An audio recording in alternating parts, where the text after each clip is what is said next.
எதிர்காலத்தில் அரசு துறைகளில் விதிகளை பின்பற்றியே பணி நியமனங்கள் மேற்கொள்ளப்படும் என தமிழக தலைமைச் செயலாளர்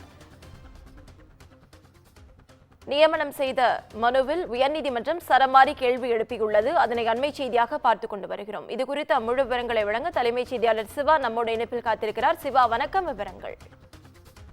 நவீனா, எதிர்காலத்தில் அரசு துறைகளில் விதிகளை பின்பற்றியே பணி நியமனங்கள் மேற்கொள்ளப்படும் என தமிழக தலைமைச் செயலாளர் பிரமாண பத்திரம் தாக்கல் செய்வாரா என்பது குறித்து பதிலளிக்கும்படி தமிழக அரசு தரப்புக்கு சென்னை உயர்நீதிமன்றம் ஒரு உத்தரவை பிறப்பித்திருக்கிறது. அரியலூர் மாவட்டத்தில் ஊரக வளர்ச்சித்துறையில் கடந்த 1997ஆம் ஆண்டு கணிப்பொறி உதவியாளராக தினக்கூலி அடிப்படையில் நியமிக்கப்பட்ட சத்யா என்பவர் பணி வரன்முறை செய்யக்கோரி சென்னை உயர்நீதிமன்றத்தில் ஒரு வழக்கை தாக்கல் செய்திருந்தார்.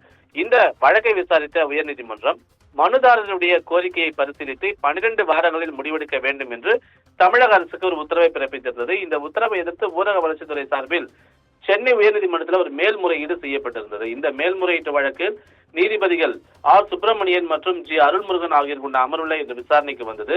அப்போது தற்காலிக அடிப்படையில் நியமிக்கப்படக்கூடிய பணியாளர்களை நிரந்தரம் செய்யும்படி நீதிமன்றம் உத்தரவிட்டால் அதை எதிர்த்து அரசு மேல்முறையீடு செய்கிறது என்று குறிப்பிட்ட நீதிபதிகள் பல்கலைக்கழகங்களில் கௌரவ விரிவுரையாளர்கள் நியமிப்பது என்பது மிகப்பெரிய மோசடி என்றும் சுட்டிக்காட்டியிருக்கிறார்கள். அது மட்டுமல்லாமல் தமிழகத்தில் உள்ள அனைத்து அரசு துறைகளிலும் எதிர்காலத்தில் சட்டவிரோதமாக பணி நியமனங்கள் மேற்கொள்ளப்பட மாட்டாது என்றும் தேர்வு நடைமுறைகளை பின்பற்றியே நியமனங்கள் மேற்கொள்ளப்படும் எனவும் தலைமைச் செயலாளர் பிரமாண பத்திரம் தாக்கல் செய்வாரா என பிப்ரவரி 13ஆம் தேதி அவர் நேரில் வந்து பதிலளிக்க வேண்டும் என தமிழக அரசு கூடுதல் தலைமை வழக்கறிஞருக்கு உத்தரவிட்டு நீதிபதிகள் இந்த வழக்கின் மீதான விசாரணையை அன்றைய தினத்துக்கு ஒத்திவைத்திருக்கிறார்கள். நவீனா,